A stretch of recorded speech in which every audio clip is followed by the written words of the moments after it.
Very lovely to meet you. I just thought I'd firstly start off about the single. How did the idea actually come about for the single?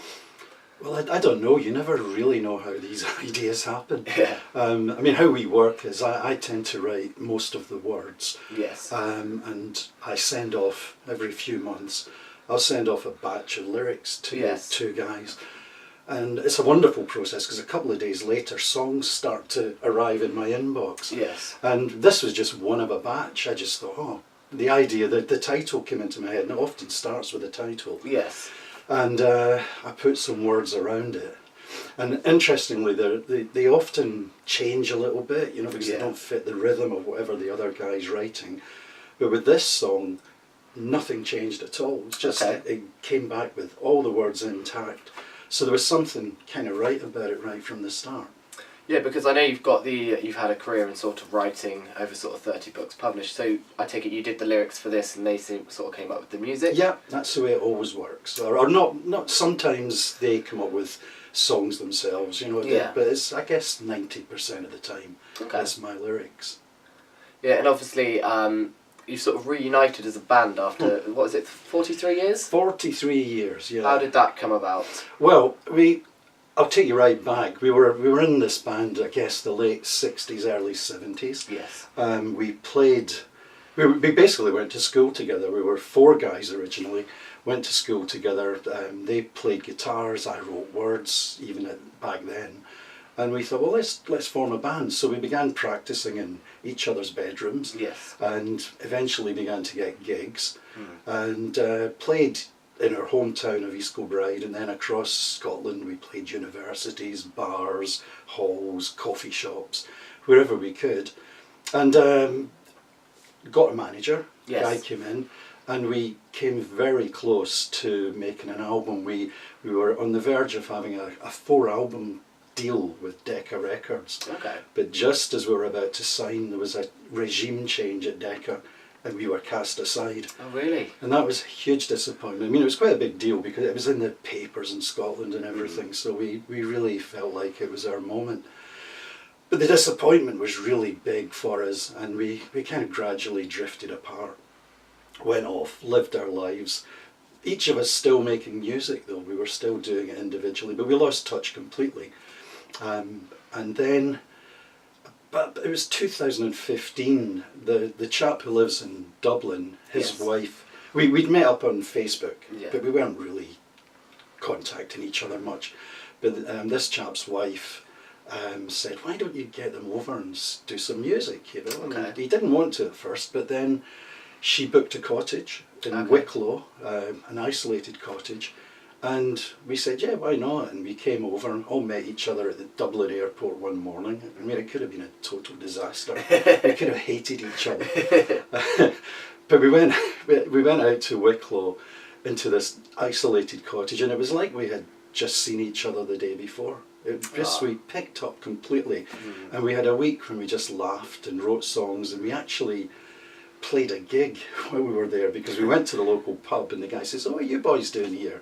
And we said, well, we're getting together after all these years and we're playing music. And he said, bring your guitars down. So the second night that we were together, we played our first gig in 43 years. Oh, wow. It was terrible, but it was great fun. And the Guinness was free, so it's wonderful. And it's gone on from there, we've just worked together and written songs since. Yeah, and this particular single called Don't Cry for Christmas, all the money raised by it is going to charity. Is it cancer research? Yeah, it's both cancer research and the Irish Cancer Society. The reason for it is that Ian McConnell, who lives in Dublin, is a bandmate, and tragically he's lost 2 wives to cancer, and one of them just earlier this year. And in fact, it was the woman who booked the cottage in Wicklow. Oh, really? So she was the one who pushed us together again. And both the other guys, myself and the other Ian, have lost parents to cancer. So there was a moment when our PR company in Ireland said, why are you doing this? Are you doing it to be famous? Are you doing it to make money? Or do you want to do it for charity? So we had a Skype call, and we all said, well, charity would be great. And I think it would do some good, but it would also get us out there. I think we would have more chance of the record actually being noticed, and that's what's happened. Yeah, definitely. It is definitely a very good cause, obviously. Yeah. About more than 1 in 4 people die from it in the United Kingdom, so it's quite a serious sort of issue. But you've done quite well in Ireland, from my understanding. You went up to top 3 in Google Play charts? We actually got to number 2 wow. at the weekend. We did a lot of media over the weekend in Dublin. We were on TV on Thursday. We switched on the Christmas lights in Sandy Cove and played there on Saturday evening. We were on a radio show on Sunday morning, and so that seemed to make a difference, and it really pushed it into that chart. Anyway, we didn't have access to the other charts, but number 2 ahead of Ed Sheeran. Oh wow, which is pretty cool. That's quite something. Yes. But it's dropped down. It's so evident to me that publicity is all, especially when you're unknown as we are. And, you know, the activity of the weekend really made a difference. And so we're desperately working to try and, make something happen over here for a start, but also keep it going in Ireland. Yes.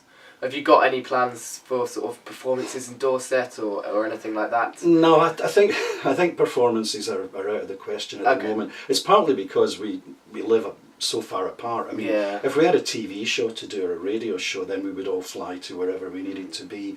And, you know, we have the local angle in 3 different places. So we have local in Scotland, where we're all from, local down here, and we've had some publicity here. We had the Bournemouth Echo the other week, a big spread on us, and obviously local in Dublin. But I do find the UK much trickier than anywhere because it's such a big market, I guess. Yes, definitely. And obviously now you've sort of reunited as a band. Is there any possibilities of more music coming out of you? Oh yeah. We've written in the last 2.5 years. We've written about 70 songs. Oh wow! Some of them are actually quite good. I hope so. Yeah, we hope they are. And I mean, we've never really taken it further than this Christmas. But I guess the aim would be to try and record some properly. I mean, we do all our work through technology, obviously living in different places, and you kind of create a virtual studio really. So we use GarageBand, Apple's GarageBand to work, and we send projects back and forward and add our bits or take away bits. So we have all these songs recorded to that kind of standard, but that's not the ultimate recording standard. So I guess it's always expensive, you know, and unless you have a record company behind you, it's difficult. But I think maybe we would aim to do an EP, you know, 4 or 5 songs and release them next year. But as ever, the problem is distribution, publicity, all of those things. It's very, very difficult. And I guess the fact that we're not performing makes it even more difficult, because that's how most bands build their following these days. Yeah, definitely. And where they earn their money, in fact. So I don't know. But it's wonderful for us. I mean, we're 3 guys who've all made music in our own ways for decades, and now, you know, having other people to bounce ideas off and have fun with, it makes a big difference. And you know, we're getting on, so we need to do it soon. And with the current single that's just been released, is there an underlying message or meaning behind it? Well, it's a funny old song, you know, and I think one of the reasons people might be a bit reticent about it is it's quite a sad song, you know. So a sad Christmas song is always quite difficult, and it's basically about a guy whose girlfriend or partner left him at Christmas, and so, you know, the video that we've got shows a guy who works as a Father Christmas in a store, whose girlfriend leaves him and he turns to drink.